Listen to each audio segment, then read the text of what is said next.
m'attends.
Lorsque je me fus mis à parler,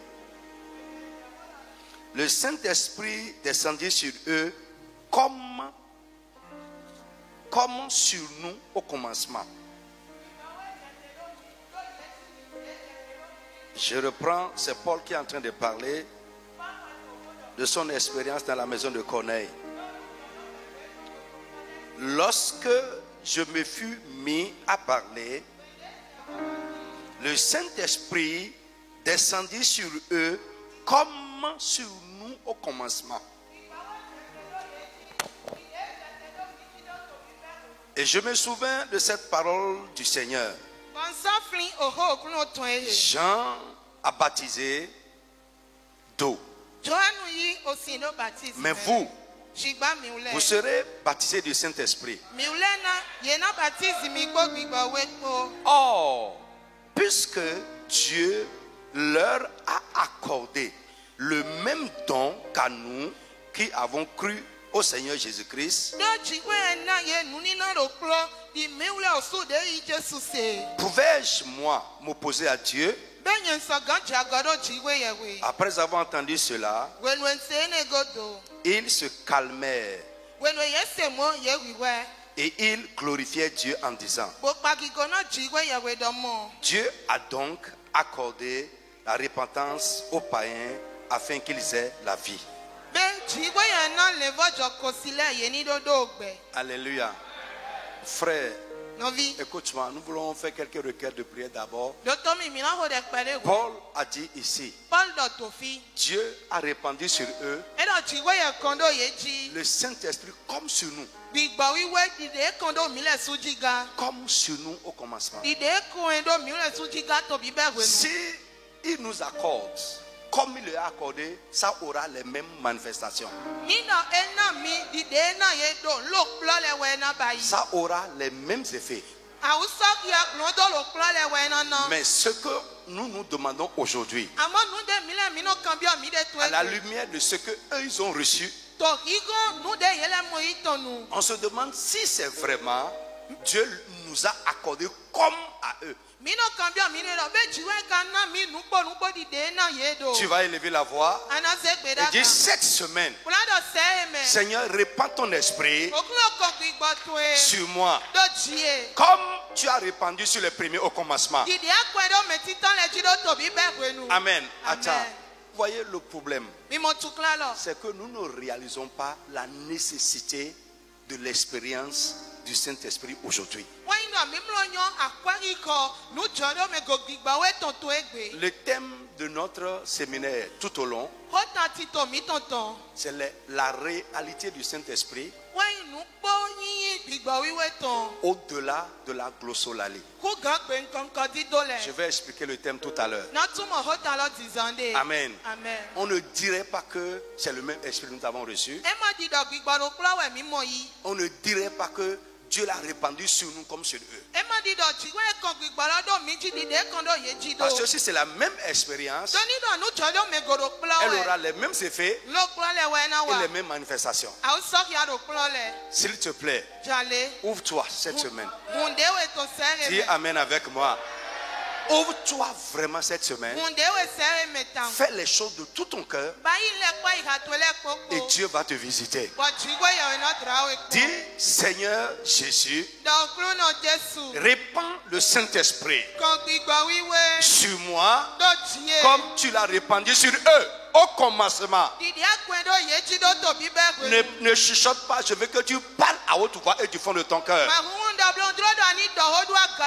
Élève la voix, commence à parler au nom de Jésus de Nazareth. Dis Seigneur Jésus, toi qui n'as pas épargné ta vie, tu as répandu ton sang pour moi. Répands aussi ton Esprit Saint, ton Saint et bon Esprit sur moi comme sur eux au commencement. Parle. Et ouvre-toi. S'il te plaît, ouvre-toi. Ouvre-toi. Abandonne-toi dans sa présence. Comme sur eux au commencement. Le même esprit. Mon frère, parle. Prie. Continue à parler. Ce qui est anormal dans notre expérience va être corrigé cette semaine. Nous allons vivre ce qu'ils ont vécu. Est-ce que tu peux ouvrir ta bouche et parler? Seigneur Jésus, répands sur moi ton Esprit Saint, comme sur les premiers au commencement. Comme tu as répandu sur les premiers au commencement. Répands ton Esprit, ton Saint et bon Esprit, sur moi cette semaine. Dans le nom de Jésus de Nazareth. Amen. Lève la main, tu vas dire ce qui est anormal dans mon expérience avec le Saint-Esprit soit corrigé, rectifié cette semaine.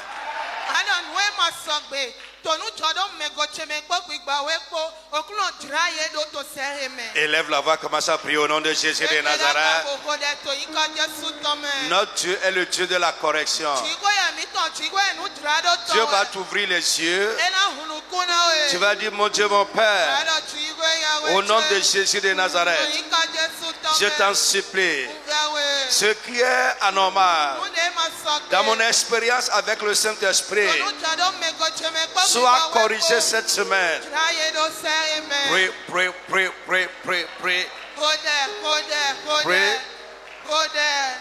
Pray. Il y a beaucoup d'anomalies dans notre expérience avec le Saint-Esprit. C'est comme si ce n'est pas le même esprit que nous avons reçu. Parce que les effets ne sont pas les mêmes. Les manifestations ne sont pas les mêmes. Dis Seigneur Jésus. Répète avec moi, Seigneur Jésus. Seigneur Jésus. Seigneur Jésus. Ce qui est anormal dans mon expérience avec le Saint-Esprit soit corrigé,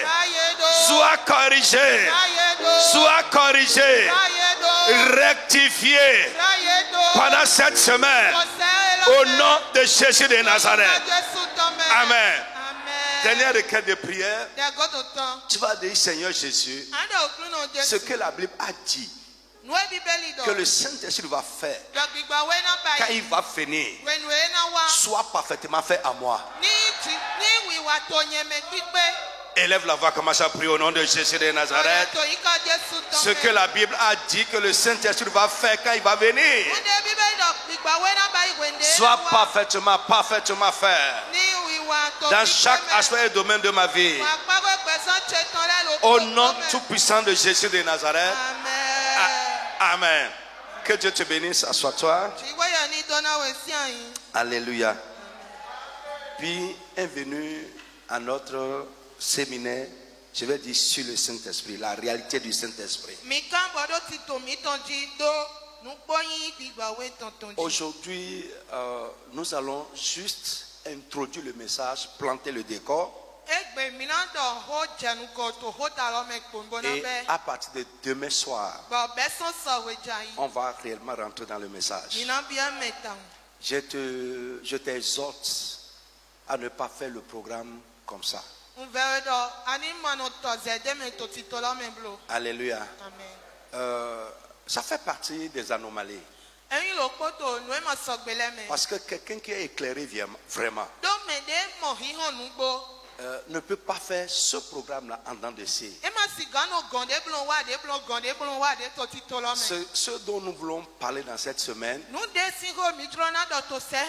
frère, c'est le cœur du christianisme. Sans ça, tu ne peux pas être un bon chrétien. Tu ne peux pas plaire à Dieu. Et tu ne peux pas rentrer au ciel. Sans ça, tu ne peux pas avoir une vie qui porte du fruit. Comme je l'ai dit, cette semaine sera une semaine de révélation. Une semaine de manifestation surnaturelle. Et une semaine de feu. Dis Amen bien fort. Vous savez, beaucoup de personnes aujourd'hui ignorent l'importance de la présence du Saint-Esprit, de ses œuvres dans notre vie de chrétien. C'est pourquoi l'église est comme elle est. Jésus a fini son travail. Il est parti. Et si aujourd'hui le Saint-Esprit ne fait pas son travail, ce que Jésus a fait sera nul. C'est le travail du Saint-Esprit aujourd'hui sur terre et dans la vie des chrétiens qui valorise ce que Jésus a fait. L'église est faible. Les chrétiens sont faibles, instables, stérile, sans fruit. Nous vivons dans la défaite, incapables d'être ce que Dieu a dit que nous soyons. Pourquoi? Parce que nous sommes d'abord ignorants. Dans Actes 19, on a vu les gens qui ont dit, quand Paul leur a dit, de quel baptême avez-vous été baptisés? Ils ont dit du baptême de Jean. Et ils ont ajouté, nous n'avons même jamais encore entendu qu'il y ait un Saint-Esprit. Beaucoup parmi vous là, vous connaissez Dieu le Père comme ça vaguement. Parce que personne ne peut connaître véritablement Dieu le Père sans le Saint-Esprit. Vous ne connaissez même pas correctement Jésus que vous invoquez. C'est pourquoi même l'invocation n'a pas de résultat. Pourquoi? Parce que nous ignorons le Saint-Esprit. Nous sommes en son temps. Je prie que cette semaine-là, le Saint-Esprit lui-même mette en toi la soif de le connaître. Et la soif d'expérimenter sa réalité. Dis Amen avec moi. Frère, c'est notre problème. Quelqu'un qui a expérimenté la réalité du Saint-Esprit dans sa vie sera un chrétien productif.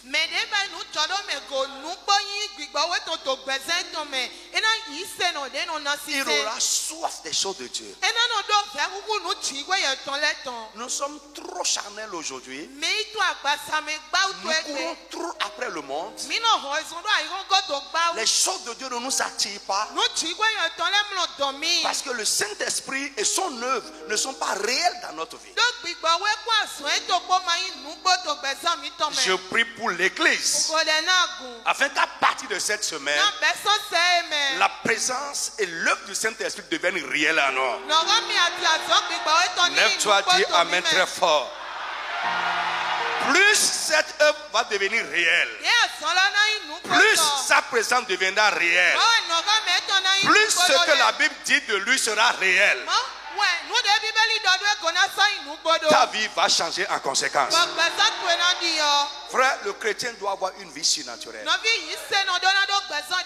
Nous ne devons pas avoir une vie ordinaire. Mais nous sommes comme nous sommes. Les choses se passent avec nous comme elles se passent. À cause de notre ignorance. Alléluia. Et de la manière dont nous négligeons le Saint-Esprit et son travail. Et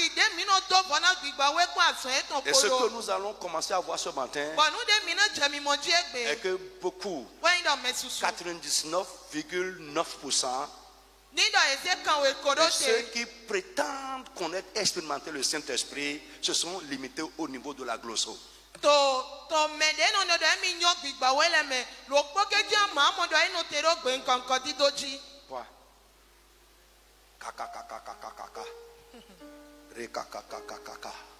Frère, le Saint-Esprit va au-delà de ça.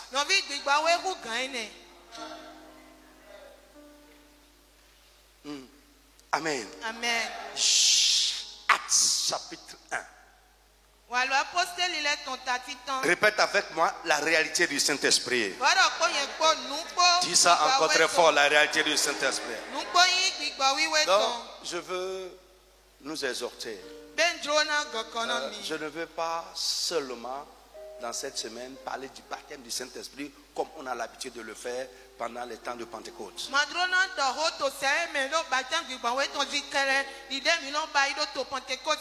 À travers le monde cette semaine, les gens vont beaucoup parler du Saint-Esprit. Mais nous mettons beaucoup plus l'accent sur le baptême du Saint-Esprit. Et je vais te dire que ce que nous recevons aujourd'hui comme baptême du Saint-Esprit, ce n'est pas comme ce qu'ils ont reçu.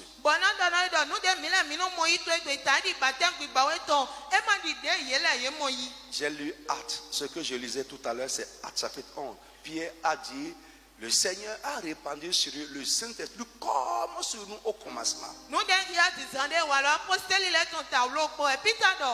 Et s'il a répandu sur nous comme sur eux au commencement, ce que j'ai compris est que ça doit avoir les mêmes effets et les mêmes manifestations comme chez eux. Mais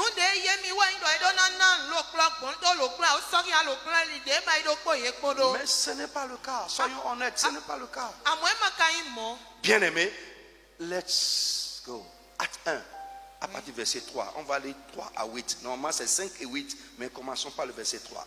Vite, vite. Après qu'il eut souffert, il leur apparut vivant et leur en donna plusieurs preuves, se montrant à eux pendant 40 jours. Amen. Et parlant des choses qui concernent le royaume de Dieu. Amen. Amen. Lève la main. Seigneur Jésus, cette semaine, révèle-toi à moi comme tu t'es révélé au premier. Élève la voix et prie au nom de Jésus de Nazareth. Mon frère, parle du fond de ton cœur. Seigneur Jésus le vivant, révèle-toi, révèle-toi, révèle-toi à moi. Révèle-toi à moi comme tu t'es révélé au premier. Au nom de Jésus de Nazareth. Il leur a donné des preuves qu'il est vivant. Come on. Comme il se trouvait avec eux, il leur recommanda de ne pas s'éloigner de Jérusalem, mais d'attendre ce que le Père avait promis, ce que je vous ai annoncé, leur dit-il. Car Jean a baptisé d'eau, mais vous, dans peu de jours, vous serez baptisés du Saint-Esprit. Alors les apôtres réunis lui demandèrent, Seigneur, est-ce en ce temps que tu rétabliras le royaume d'Israël? Il leur répondit, ce n'est pas à vous de connaître les temps ou les moments que le Père a fixés de sa propre autorité, mais vous recevrez une puissance, le Saint-Esprit survenant sur vous, et vous serez mes témoins à Jérusalem, dans toute la Judée, dans la Samarie et jusqu'aux extrémités de la terre. Après avoir dit cela, il fut élevé pendant qu'ils le regardaient et une nuée le déroba à leurs yeux. Amen. Amen. Alléluia. Amen. Bien-aimé, écoute-moi bien, écoute-moi. Alléluia. Amen. Frère, Dieu, dans son amour, si nous parcourons l'histoire de l'humanité, a fait des dons aux hommes. La première chose que j'ai remarqué que Dieu a donné aux hommes, c'est le jardin, le cadre de vie. Le cadre de vie. Là où l'homme doit vivre et l'adorer convenablement. C'est Dieu même qui a fait ça. Ça m'a donné quelle compréhension? Dieu lui-même, quand il nous appelle à l'adorer, si nous sommes disposés, nous répondons vraiment à son appel. Lui-même met en place les conditions pour que nous puissions bien l'adorer. Quand Dieu a créé l'homme, avant de lui dire quoi que ce soit, il a créé un cadre de vie pour l'homme. Il lui a donné ça. Alléluia. Amen. Deuxième chose, son monde, le monde que Dieu a créé, il a donné à l'homme. Mais ce que j'ai remarqué aussi souvent est que tout ce que Dieu donne à l'homme, l'homme a tendance à le négliger ou à le perdre.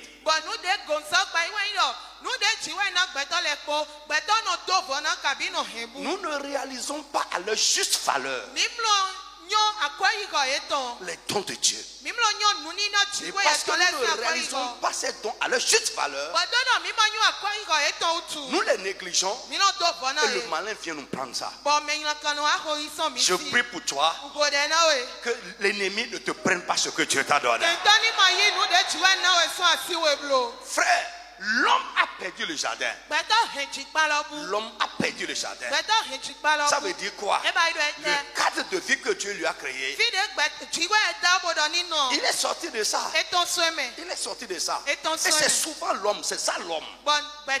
Le monde que Dieu a donné à l'homme, il a cédé également à Satan contre le fruit interdit. C'est ça la nature de l'homme. Autre chose, j'insiste seulement sur ce qui est grand et majeur. Autre chose que Dieu a donné à l'homme, dans son amour immense, c'est son fils. La Bible nous dit, Jean 3,16, Dieu a tant aimé l'homme qu'il a donné son fils.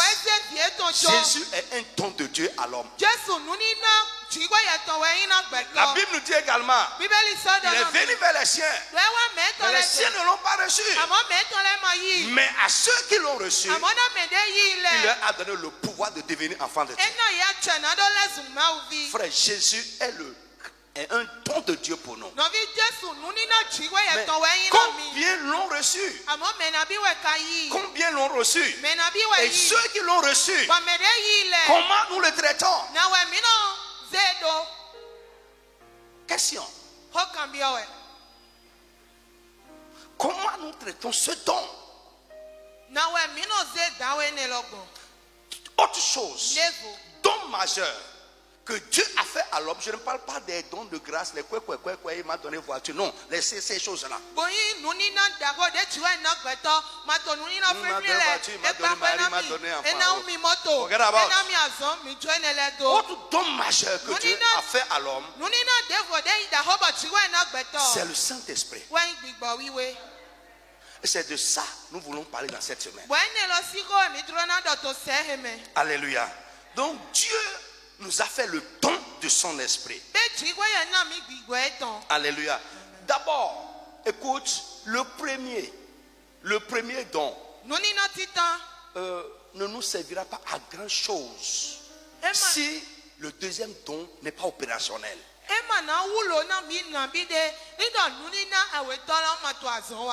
Vous comprenez ce que je dis? Le don de Jésus ne servira pas à grand chose si le don de l'esprit n'est pas opérationnel.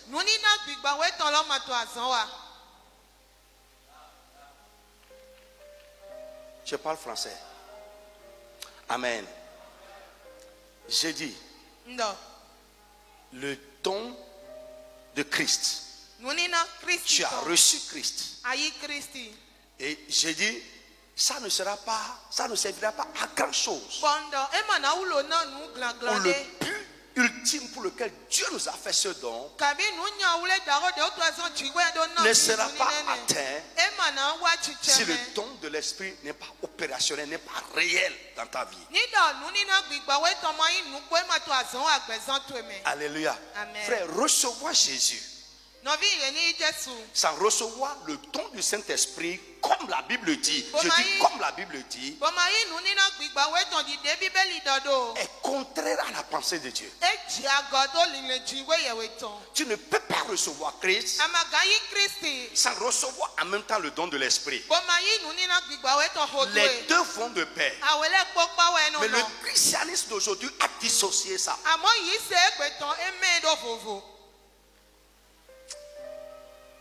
Frère, je peux aller doucement. Dieu va t'ouvrir les yeux. Il y a beaucoup qui sont dans les suppositions. Nous dans les prétentions. Mais la réalité n'accompagne pas. Répète avec moi la réalité du Saint-Esprit. Frère, beaucoup sont dans la prétention.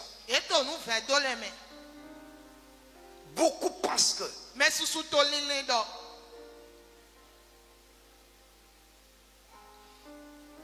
vers la fin de mes notes ici, je vais te montrer, j'ai rarement vu. J'ai cru en Christ. Je suis né de nouveau, je vais dire, en 92. 92 ou bien 30 ans en juillet prochain. C'est une carrière complète. 30 ans. Mais écoutez-moi, j'ai rarement vu. J'ai rarement vu. À la lumière de ce que je vais vous dire dans cette semaine, les chrétiens qui manifestent cette réalité du Saint-Esprit.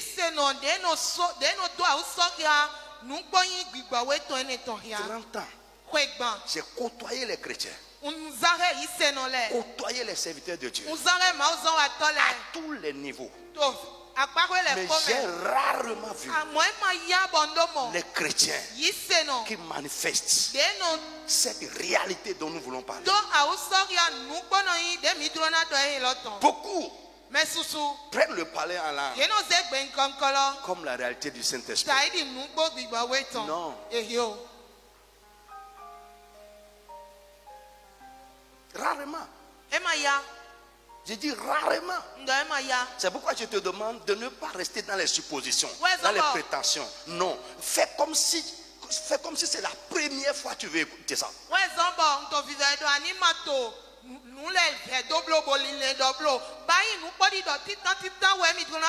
Ne reste pas dans je connais. Sois ouvert et laisse le Saint-Esprit lui-même se révéler à toi dans cette semaine.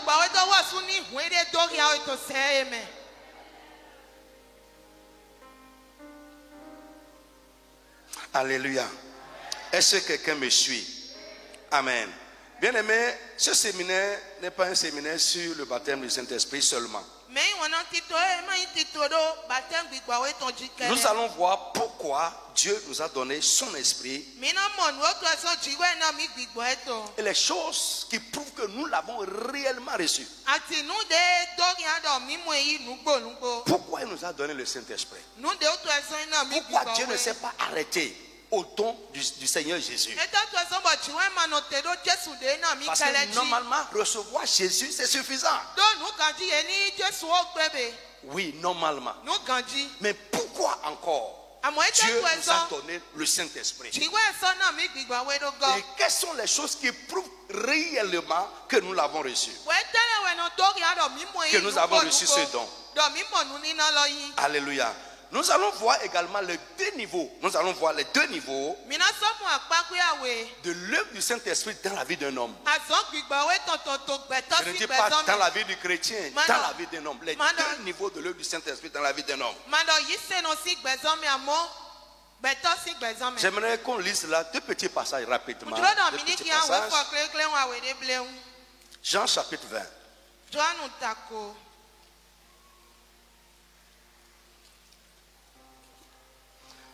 Jésus lui-même, on peut voir ces deux niveaux dans sa vie également, en lui-même, dans la vie de Jésus lui-même.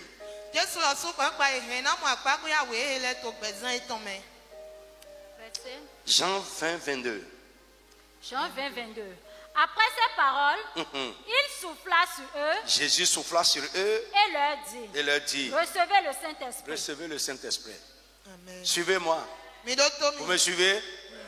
Amen. Amen. Je prie que le souffle de l'Esprit vienne sur toi dans cette semaine au nom de Jésus. Comme Dieu a soufflé son esprit dans la vie d'Adam, il est devenu vivant. Comme Jésus a soufflé le Saint-Esprit sur ses disciples, il est vivant, il est parmi nous. Qu'il souffle son esprit en toi cette semaine au nom de Jésus. Il a soufflé en eux et dit, recevez le Saint-Esprit. Les disciples, normalement, selon la pensée du chrétien ordinaire d'aujourd'hui, peuvent dire, bon, c'est fini. Il nous a déjà donné le Saint-Esprit, on a le Saint-Esprit, il a soufflé sur nous. Allons dans Actes chapitre 1 qu'on a lu tout à l'heure.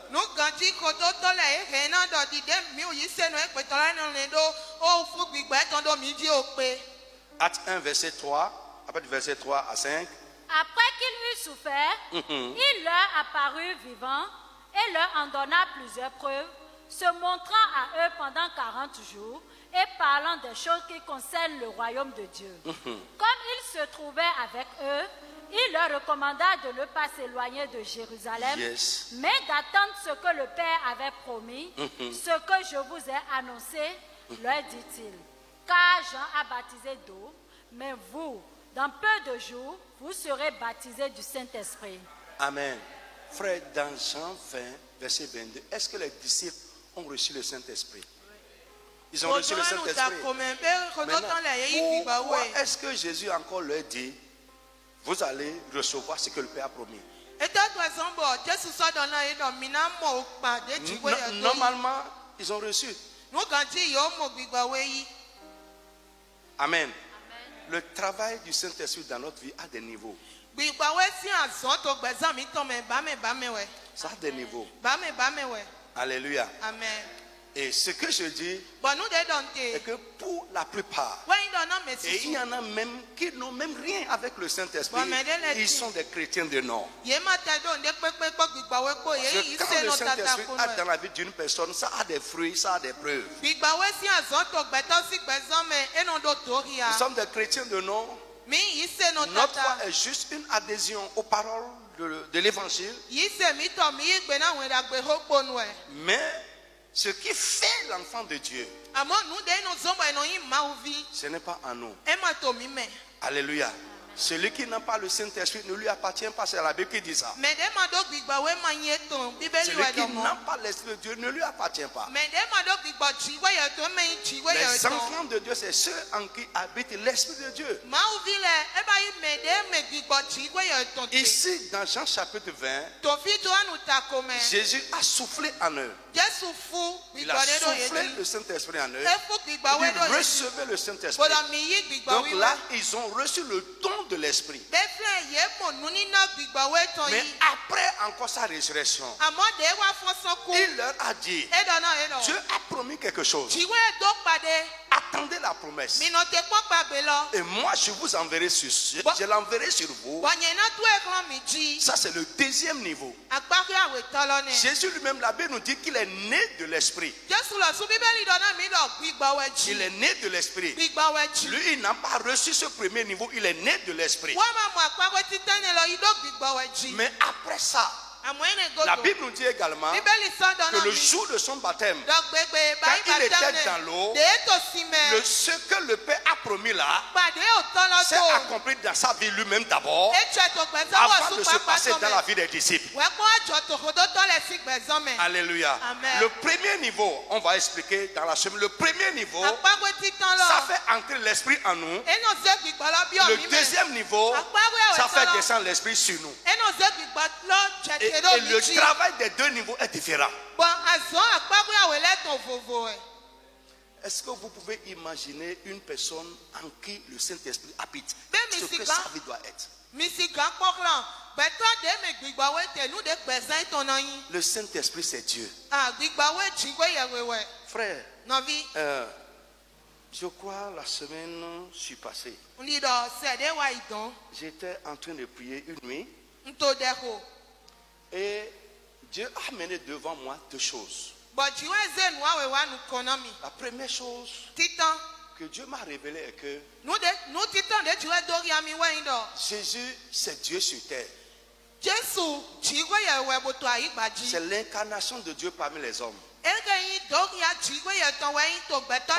Pendant que je réfléchissais sur ça, une autre révélation est venue. Le chrétien, c'est Jésus sur terre. Jésus est parti, mais il est présent aujourd'hui par les chrétiens. Le chrétien, c'est l'incarnation de Christ. Dieu s'est incarné en Christ par le Saint-Esprit. Et Jésus s'incarne en nous par le Saint-Esprit. Notre vie doit être une continuité de la vie de Christ. Frère, j'aimerais que Dieu t'ouvre les yeux et que tu puisses comprendre ce à quoi doit ressembler la vie d'un chrétien en qui le Saint-Esprit habite.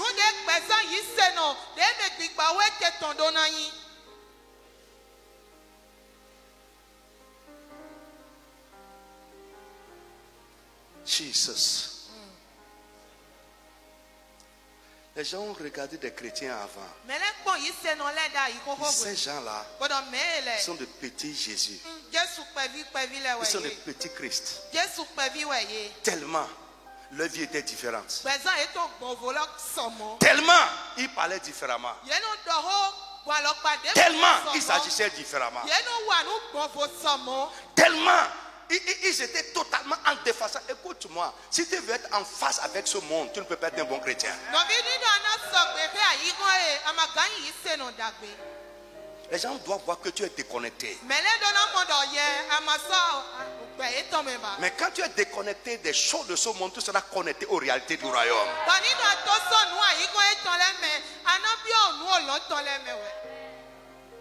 Je doute. Frère, pendant que je réfléchis à ces deux réalités, une onction est tombée sur moi. J'ai commencé à grelotter comme quelqu'un qui a froid. Frère, écoute-moi. Nous sommes loin. Il y a très peu de chrétiens avec les réalités de l'esprit. Nous sommes des croyants en Christ. Mais je te dis, si tu crois en Jésus, tu as reçu Jésus sans les réalités de l'esprit de Dieu, ta vie n'est pas encore conforme à la pensée de Dieu. Je veux que tu recherches ça cette semaine. Que tu recherches ça.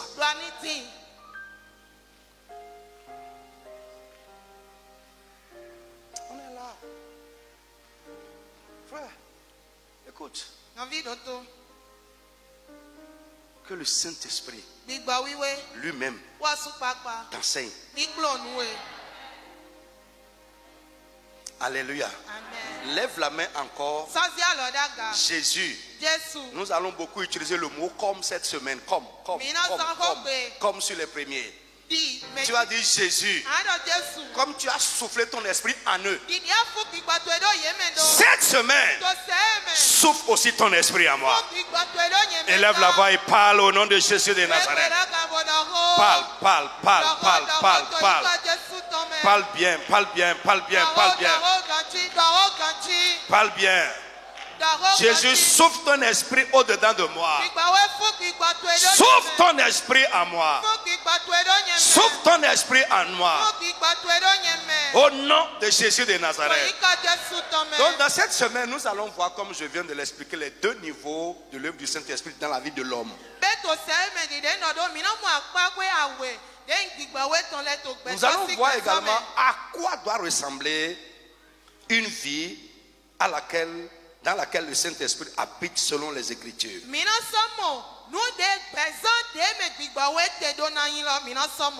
Nous allons voir aussi quelles sont les manifestations réelles. Les manifestations réelles du Saint-Esprit dans la vie du chrétien. Alléluia. Nous allons voir quelles sont les manifestations réelles du Saint-Esprit dans la vie du chrétien. Comme je vous le disais tout à l'heure, depuis des décennies que je suis dans la foi et que je côtoie les chrétiens, les gens qui prétendent avoir le Saint-Esprit, j'ai rarement vu parmi eux ceux qui manifestent les réalités de l'Esprit de Dieu. Selon les Écritures, je dis selon les Écritures. Frère, aujourd'hui, il y a une tradition pentecôtiste. Il y a une tradition pentecôtiste. Et la tradition pentecôtiste, c'est que le jour où on parle du Saint-Esprit, le jour de la Pentecôte ou les semaines de la Pentecôte, comme ce que nous sommes en train de faire, c'est une tradition pentecôtiste.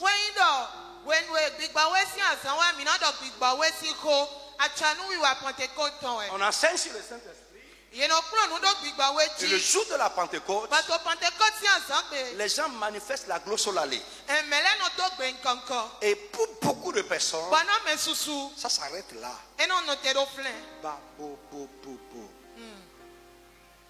Vous me suivez? Ça s'arrête là. Ça fait encore à une autre Pentecôte. Ou bien quand l'onction est terrible selon les traditions pentecôtistes. Frère, l'onction ce n'est pas le bruit. L'onction c'est la présence du Saint-Esprit. Oui, l'onction c'est le Saint-Esprit présent. Jean a dit aux premiers chrétiens, vous avez reçu l'onction de la part de celui qui est saint. Et son onction en vous vous enseigne toutes choses. Frère, un chrétien qui a le Saint-Esprit en lui, en qui Jésus a mis son esprit, il est un. Et la Bible nous dit que cette onction va nous enseigner. Alors je ne comprends pas aujourd'hui comment quelqu'un qui prétend avoir le Saint-Esprit,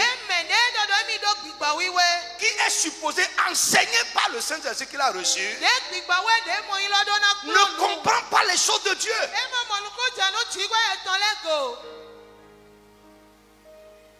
Frère, de la manière dont nous comprenons, nous vivons.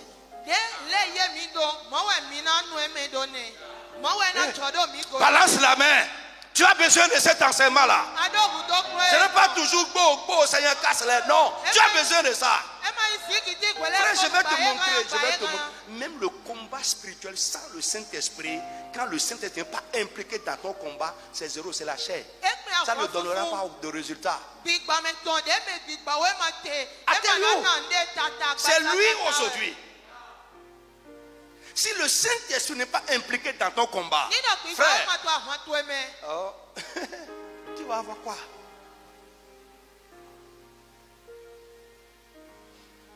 Écoute, la vie que nous vivons aujourd'hui, c'est contraire à ce que le Saint-Esprit fait quand il rentre dans la vie d'un homme. Je ne comprends pas. Quelqu'un qui est enseigné par le Saint-Esprit peut s'opposer à la vérité. Parce que le Saint-Esprit est l'esprit de vérité. Je ne comprends pas comment quelqu'un qui est enseigné par le Saint-Esprit, qui a l'esprit de Dieu en lui, peut rejeter la vérité. Je ne comprends pas comment quelqu'un qui a le Saint-Esprit en lui, enseigné par le Saint-Esprit, peut aimer le monde.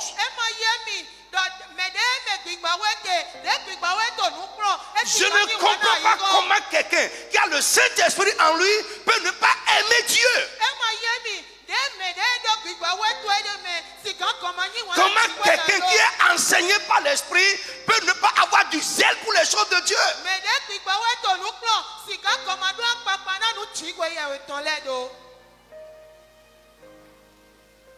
Je doute. Je doute. Je doute que le Saint-Esprit est dans notre vie. C'est une supposition fatale. I tell you. C'est une supposition. Joseph et Marie, quand ils ont quitté Jérusalem pour aller adorer Dieu, la Bible dit au retour, ils pensaient que Jésus était avec eux. Ils ont fait le chemin dans cette prétention. Mais arrivé à un niveau, ils ont réalisé. Frère, je prie que tu réalises tôt. Plus tôt tu vas réaliser ça, mieux ça serait. Tu vas rechercher l'expérience. C'est le sceau de Dieu sur nous. C'est ça qui fait la différence. Quand Jésus va revenir, ce qu'il va faire, qu'il va te prendre, c'est quand il verra ce sceau sur toi. Il y a des gens que Satan ne touche pas.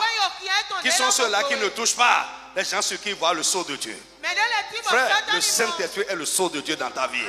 Il faut que tu recherches cette expérience. Au lieu de rechercher les prophéties, au lieu de rechercher toutes ces choses-là, lorsque tu verras, lorsque tu auras le Saint-Esprit, tu deviendras toi-même un prophète. Tu deviendras un prophète. Parce que l'Esprit de Dieu en nous, c'est un esprit de révélation. Plus rien ne te sera plus caché. Nous sommes dans l'ignorance. Nous sommes surpris par les événements de la vie. Pourquoi? Parce que le Saint-Esprit que nous prétendons avoir n'est pas opérationnel dans notre vie.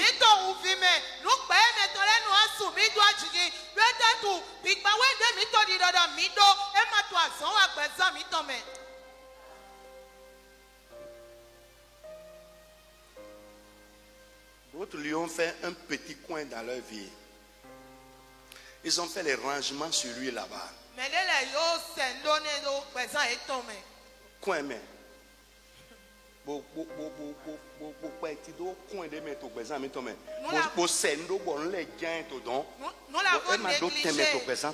un coin dans notre vie, nous avons fait des rangements. Elle a coincé quelque part là-bas. Et il n'a pas d'espace de place. Il n'a pas d'espace. Il n'est pas opérationnel. Il n'est pas à l'œuvre dans notre vie. Les chrétiens n'aiment pas ces enseignements-là. Nous aimons le bruit, le yo-yo. Mais ton bruit sans le Saint-Esprit ne produira aucun effet.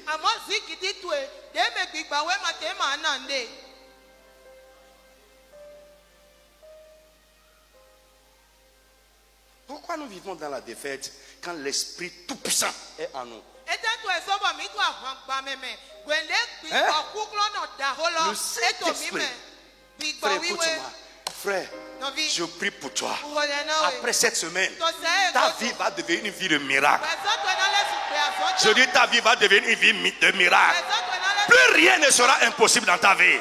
C'est ce que la Bible dit. C'est ça quand le Saint-Esprit habite dans la vie de quelqu'un.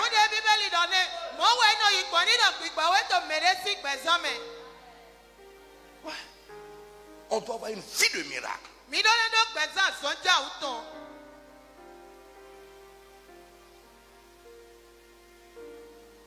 Notre vie doit étonner. Quand quelqu'un entre en contact avec nous, il doit sentir le surnaturel.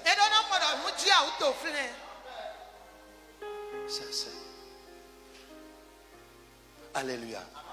Je dis alléluia à quelqu'un. Amen. Je dis la plupart de ceux qui prétendent avoir fait l'expérience du Saint-Esprit se sont arrêtés au niveau de la glossolalie.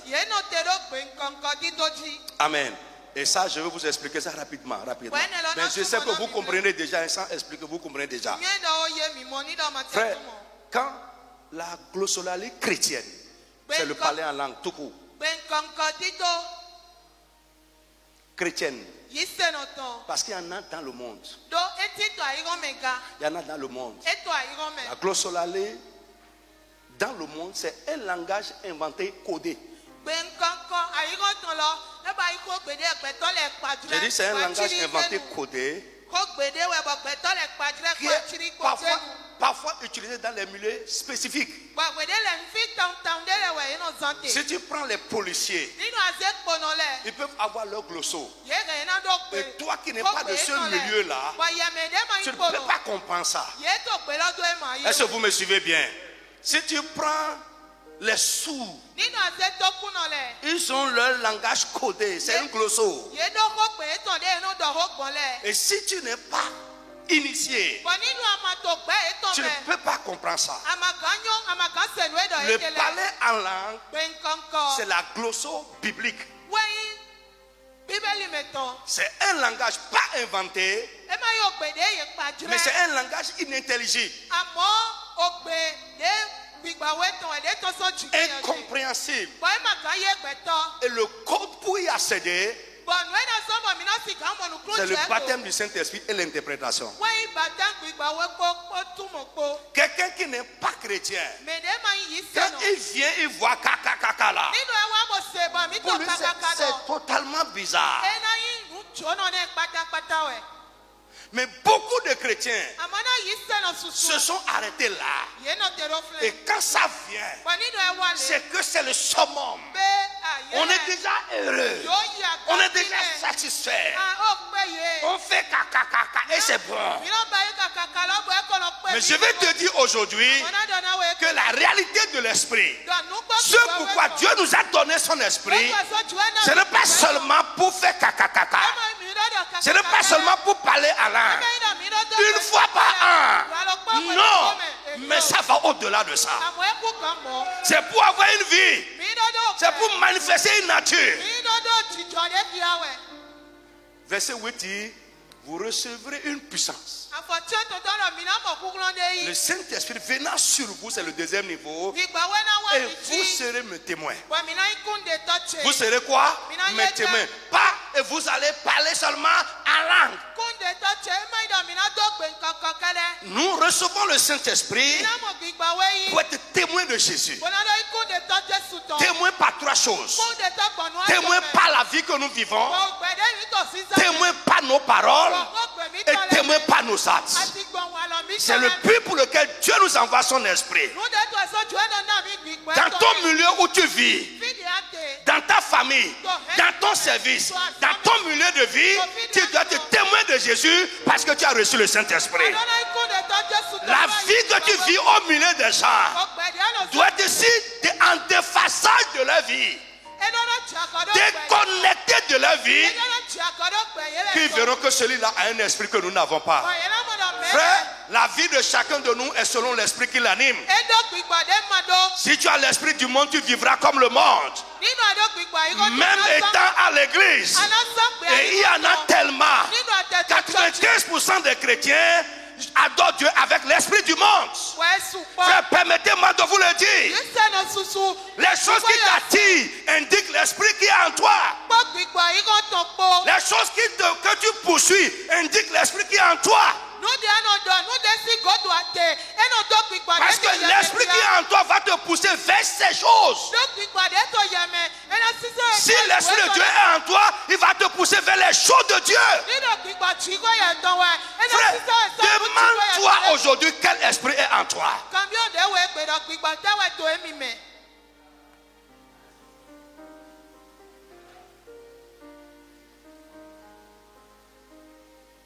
Votre vie, Pélagie, suivez-moi, c'est moi qui parle.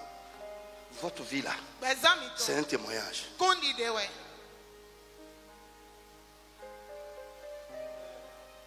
Frère, si tu parles comme eux, tu as le même esprit qu'eux. Si tu agis comme eux, tu as le même esprit qu'eux. Tu n'es pas encore différent.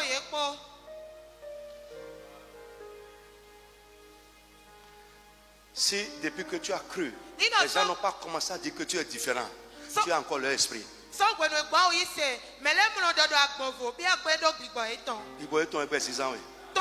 Leur esprit t'anime encore. Que l'esprit du monde meurt.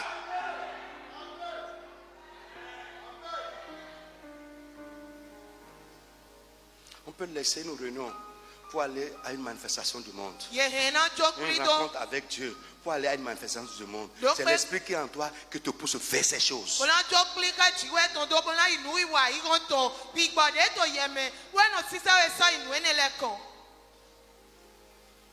Alléluia. Je dis alléluia à quelqu'un. Amen.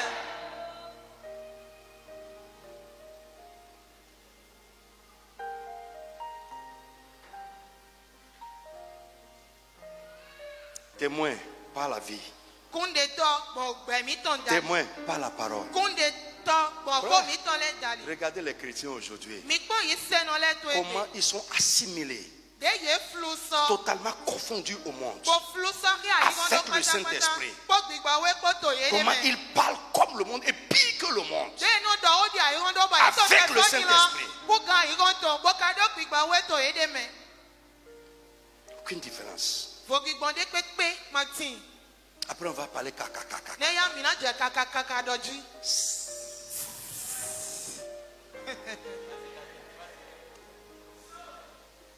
Le Saint-Esprit qui est en train de pousser comme ça là, il n'a pas travaillé dans ta vie. Il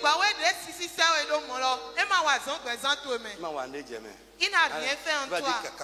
Tu te lèves de là, tu es plus jaloux, tu es les gens, tu es bizarre. Un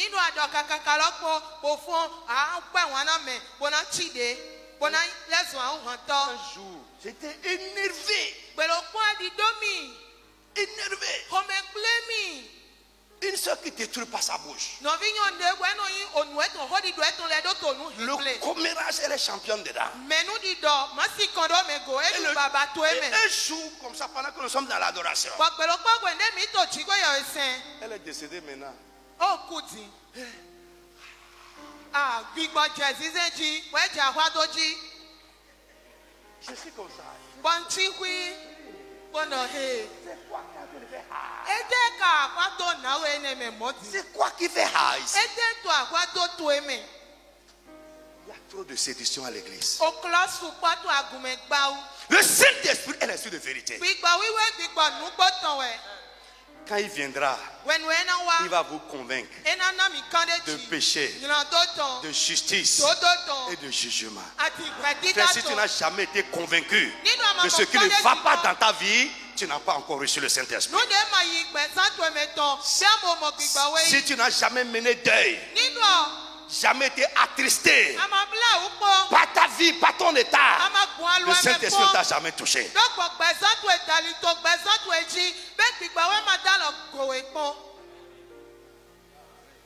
Jamais. Frère, je connais quand quelqu'un est converti. Là où les gens se réjouissent, tu seras attristé. Parce que l'Esprit de Dieu est en train de faire quelque chose en toi. Tu peux ne pas faire.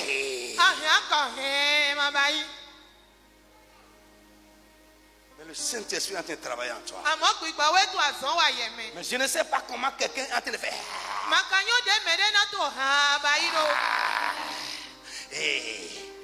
Il quitte là. C'est pour aller parler contre quelqu'un. Et le Saint-Esprit ne lui dit pas que ce que tu fais n'est pas bon. Quand quelqu'un qui a le Saint-Esprit, quand il pêche, tu vas voir, l'instant qui suit, le Saint-Esprit commence à lui faire co. Hey chef, chef, si tu n'as pas ce signe de chef, si tu n'as pas ça en toi, le Saint-Esprit n'est pas dans ta vie. Madame. Si tu n'as pas ça. Et tu vas vivre comme ça. Jusqu'à ce que Jésus vienne te surprendre. Parce qu'il y en a qui sont comme ça, insouciants. Il n'y a jamais eu une conviction dans leur vie. Et si le Saint-Esprit ne te convainc pas et l'homme te parle de ça, tu vas te révolter contre l'homme.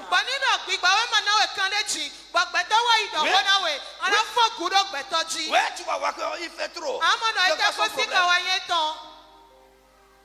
Tu vas voir même qu'il te hait. Hein, tes versets que nous comptons maintenant où nous sommes en année mais où est-ce bon et te dire et te rododo ndé manio to gbese mi to mego ni aka frère écoute mais gbigbo wo le sou papa ko so alo no jina we iye wa do ko to na we an to facilement an kalobo yi ko de di do na we. Tu vas même penser que c'est parce que le pasteur ne t'aime pas, il ne veut pas te sentir. C'est pourquoi il ne fait que te pointer, te parler de ce qui ne va pas dans ta vie. Mais pourquoi? Si le Saint-Esprit t'avait déjà convaincu au préalable, tu vas accepter la vérité du Père. Pourquoi les chrétiens d'aujourd'hui ne changent jamais à l'église? Frère, j'ai conclu. Pendant que je prépare cet enseignement, c'est l'absence de l'Esprit de Dieu dans leur vie. Pourquoi? Pourquoi il ne change jamais?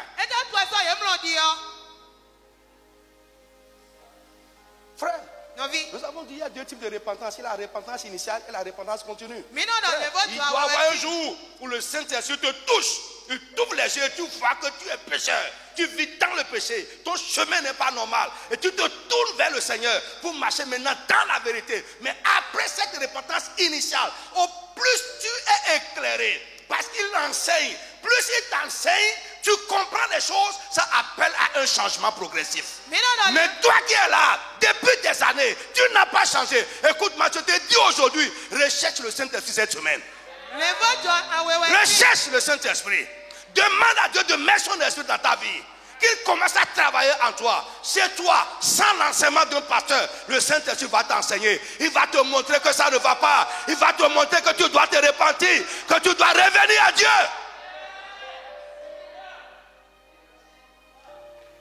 Il fait le don. Il a touché le fil milieu. Si tu vas là-bas, il va te toucher que le milieu là n'est pas le milieu d'un enfant de Dieu. Enfant de Dieu, sort d'ici. Là où tu es assis à table avec les gens. Que ce n'est pas ton milieu. Le Saint-Esprit va sonner le glas dans ton cœur.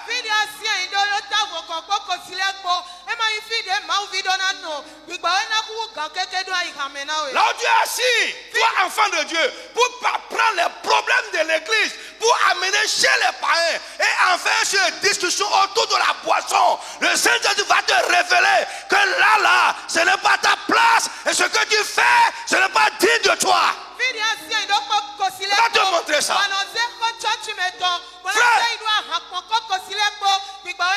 le jour où tu vas manquer l'église pour aller à Go, pour aller à Aubin, pour aller faire le sport le dimanche matin, pendant que tu fais le sport, le Saint-Esprit va te montrer que là, ce n'est pas ta place.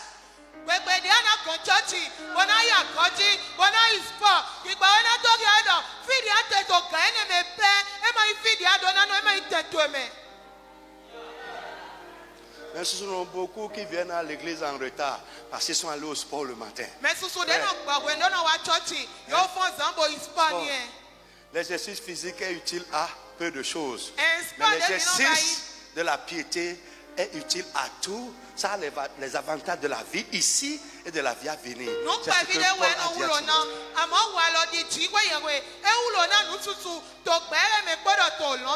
donc nous allons voir cette semaine pour les enfants de Dieu ce que le Saint-Esprit fait. Le niveau de son œuvre dans la vie d'une personne. Nous allons voir pourquoi Dieu nous a donné son esprit. Et enfin, nous verrons également le baptême du Saint-Esprit et ses conséquences.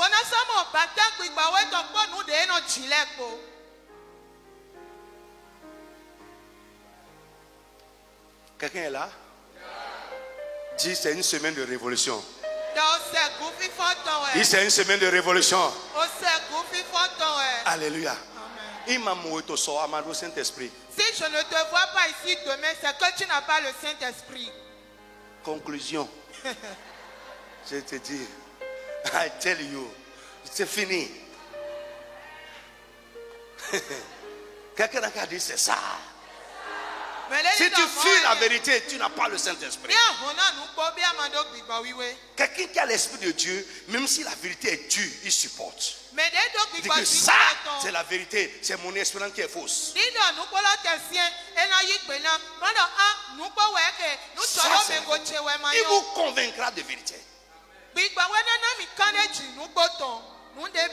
vous dira que ça c'est la vérité. C'est ma vie qui est anormale. Et tu vas tomber face contre elle. Seigneur, aide-moi. Au lieu de rester là à raisonner, tu vas t'humilier devant le Seigneur. Frère, c'est moi qui vous parle, non? J'ai préparé ça. Des jours sur des jours. Je ne peux pas vous dire l'effet que ça a eu sur moi-même. Je ne peux pas vous dire. Alléluia. Frère, il est arrivé des moments où je me suis dit, mais hey, où est-ce qu'on va? Que Dieu t'ouvre les yeux. Où est-ce qu'on va? Où est-ce qu'on va?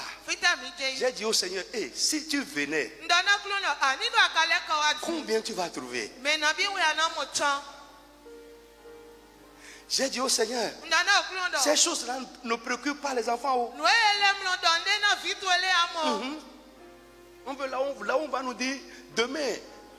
Dieu dit que tu auras le visa demain.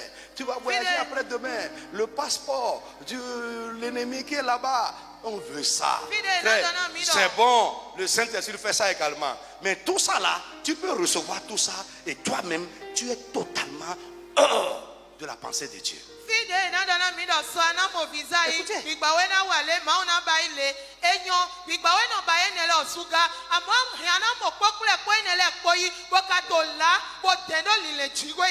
Celui qui te dit ça, peut-être lui te dit ça par le Saint-Esprit. Mais ce n'est pas le signe que toi tu as le Saint-Esprit.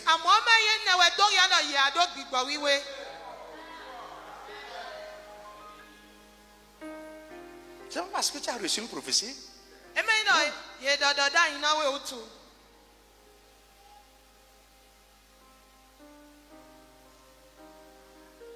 Normalement, quand la promesse que Dieu a faite, que Jésus a rappelé, il dit, attendez, j'enverrai sur vous ce que le Père a promis, ce que je vous ai annoncé. Mais c'est quoi la chose? C'est la promesse du Saint-Esprit par la bouche du prophète Joël. Dans les derniers jours, dit le Seigneur, je répandrai mon esprit sur toute chair. Vos fils et vos filles prophétiseront. Normalement, frère, il peut avoir des gens qui ont un ministère prophétique. Mais tous ceux qui ont reçu l'Esprit de Dieu doivent manifester la prophétie. On va aller dedans. Oui. Mais pourquoi l'église aujourd'hui a pris le parler en langue seulement? C'est ça que l'on a pris. Et vos fils et vos filles auront des visions. Combien de personnes ici, parmi les jeunes gens, ont des visions? La jeunesse du monde ne nous permet pas de chercher ces choses.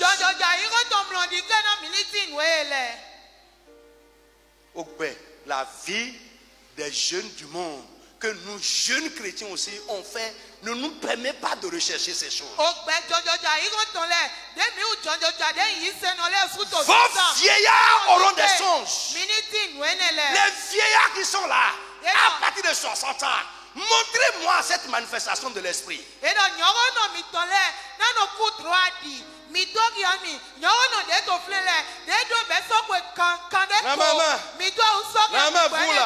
Quand vous dormez, vous vous réveillez le matin, vous devez venir nous dire que j'ai fait un songe. Où est ça?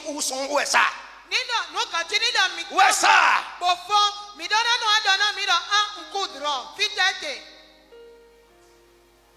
Les jeunes gens là, où sont les visions? Vos fils et vos filles prophétiseront.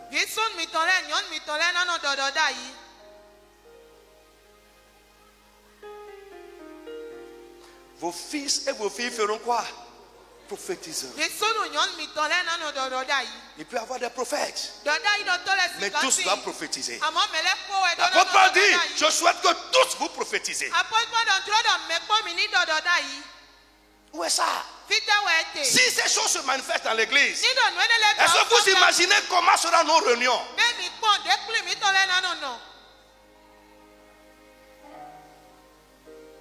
Est-ce que vous imaginez comment seront nos réunions?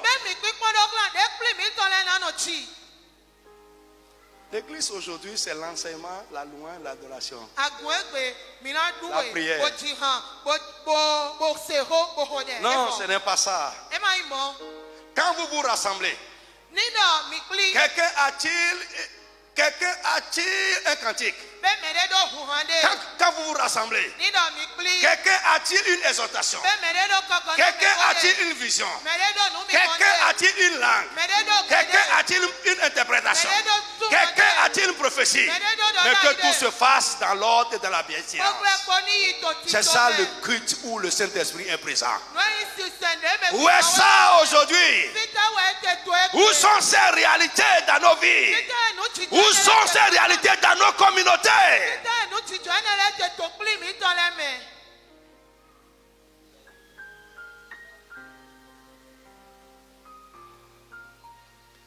Frère, enlevons le voile. Faisons face à la réalité. Acceptons que ce n'est pas ça. Et demandons à Dieu de corriger ce qui ne va pas. Et je crois que cette semaine, le Seigneur qui a fait la promesse, il va nous visiter réellement avec son esprit. Les choses qui ne vont pas vont changer. Les anomalies seront corrigées. Et nous allons rentrer dans la réalité du Saint-Esprit et de ses manifestations. C'est ça le but de cette semaine.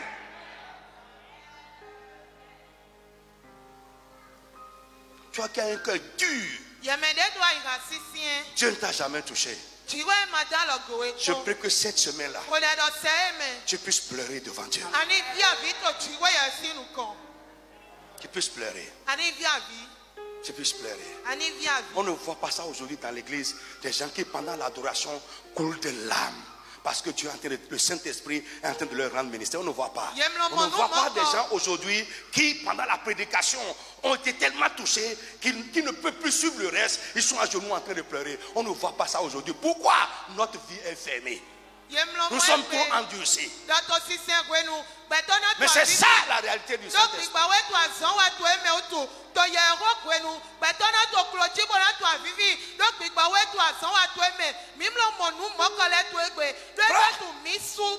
La réalité du Saint-Esprit, ce n'est pas trembler.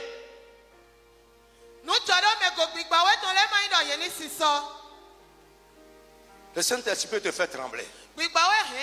Il m'a fait trembler plusieurs fois. Et je vous ai dit encore, il y a quelques jours seulement, personne n'était là, j'étais seul. Alléluia. J'étais seul. La nuit. Frère.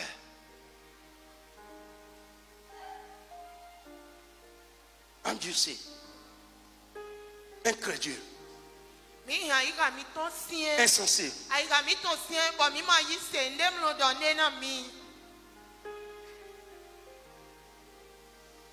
Le pasteur est comme une vedette, une star.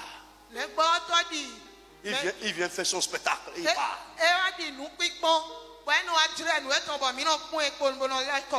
Comme le Seigneur a dit à Ézéchiel. Les anciens d'Israël sont venus s'asseoir devant lui. Quelle est la parole qui procède de l'Éternel? Et Dieu a parlé à Ézéchiel. Il dit ne les regarde pas. Ils sont là assis. Chacun a son idole dans son cœur. vous savez vos idoles dans votre cœur. Personne n'est là pour se soumettre à la vérité. Non, maman, quand on vient à l'église, c'est pour écouter ce que Dieu a nous dit.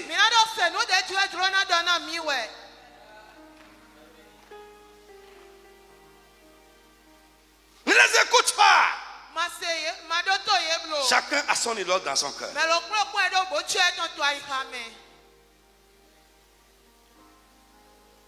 Ézéchiel a commencé à crier.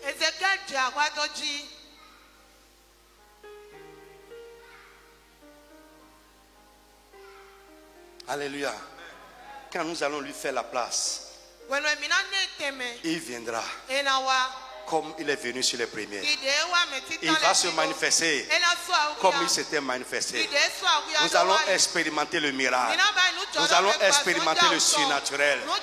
Nous allons expérimenter la vision. Nous allons expérimenter la prophétie. À partir de là, notre vie va sortir de l'ordinaire. Les gens qui vont nous voir, ils vont réaliser que nous ne sommes plus la même personne.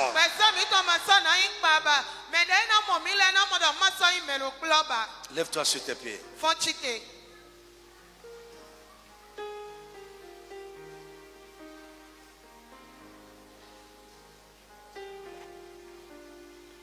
Le Saint-Esprit ne peut pas rentrer dans ta vie et te laisser inchangé. Oh my God. Plus tu lui fais la place, plus il agit. Plus il agit, ta vie va changer. Les événements de ta vie vont changer. Il est Dieu. Il est tout puissant. C'est lui l'agent actif de Dieu sur la terre aujourd'hui. S'il ne fait pas, Jésus ne peut pas faire aujourd'hui. S'il ne fait pas, le Saint Dieu lui-même ne peut pas faire aujourd'hui. Nous crions beaucoup.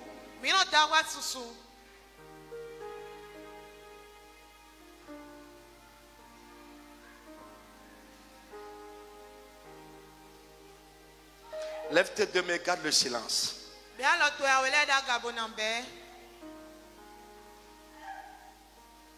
Il est là.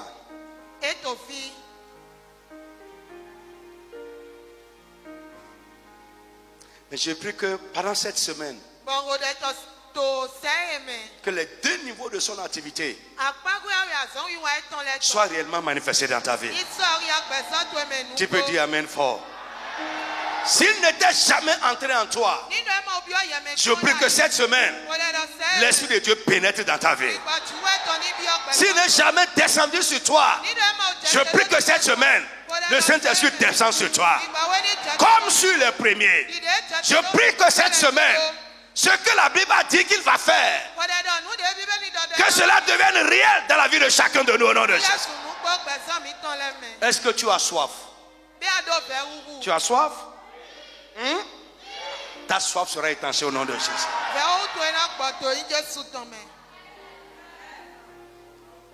Oui, il est comme une eau qui se répand sur les terres arides.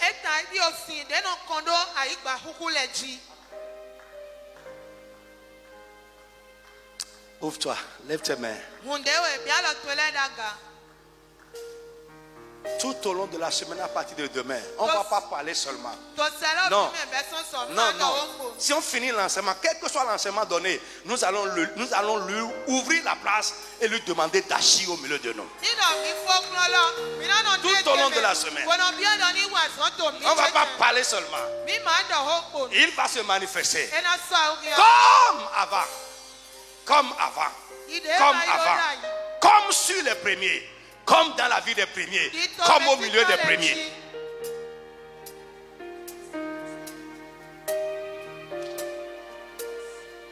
Pierre dit, il a donné le même esprit que nous. Lève ta main encore, tu vas prier avec moi. Et pendant que tu le fais, I believe it, je le crois totalement.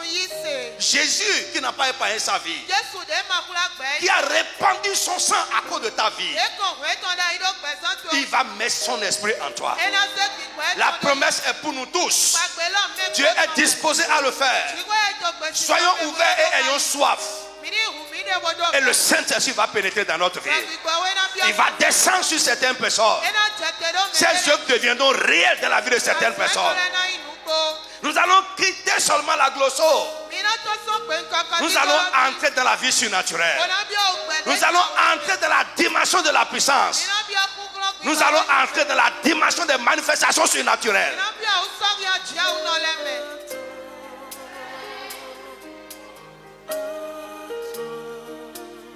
Lève tes mains.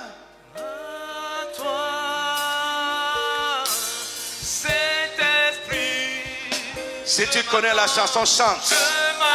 Si tu ne connais pas, sois en train de dire à Dieu, Saint-Esprit, entre dans ma vie. Viens, entre en moi aujourd'hui. Comme dans la vie des premiers. Lève ta main.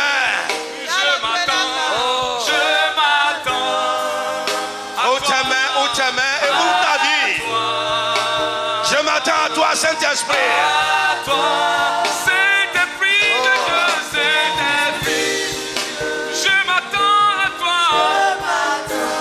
Saint-Esprit, je m'attends à toi. Où ta main n'est pas. Saint-Esprit de Dieu, Saint-Esprit, souffle sur nous. Je m'attends à toi, Yahweh, à toi. Saint-Esprit de Dieu, Saint-Esprit, je m'attends à toi, Saint-Esprit. Dans le nom de Jésus. Amen.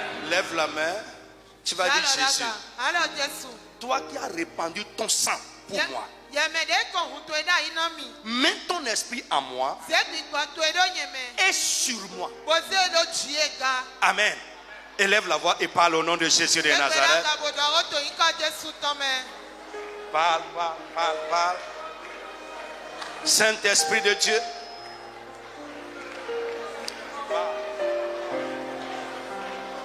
Dans le tout-puissant et le glorieux nom du Seigneur Jésus. Quelqu'un a qu'à dire Amen. Frère, cette semaine sera une semaine révolutionnaire. Nos vies seront révolutionnées. L'église sera révolutionnée. Et le dimanche prochain, nous allons terminer ça avec toutes les autres églises au Palais des Congrès. Ça va être un moment exceptionnel. Frère, vous savez ce que je suis en train de demander à Dieu, c'est que le palais des congrès, quand on va se réunir là-bas, ce qui va se passer là, que ça embrase le pays. Frère, c'est ma prière. Et tout au long de cette semaine, je prie, quand le feu va nous saisir, quand chacun va retourner dans son service, retourner dans sa maison, retourner dans son milieu de vie, nous allons allumer de petits feux. Dis Amen avec moi. Frère, c'est ma prière. C'est ma prière. Et je crois, le Dieu qui exauce les prières va le faire comme ça. Sois ouvert. Ne manque pas les réunions cette semaine. Invite les frères qui traînent encore les pas derrière. Nous allons expérimenter notre Pentecôte personnelle. Au nom de Jésus de Nazareth. Amen. Que Dieu te bénisse. Donc demain soir, nous sommes là à 19h.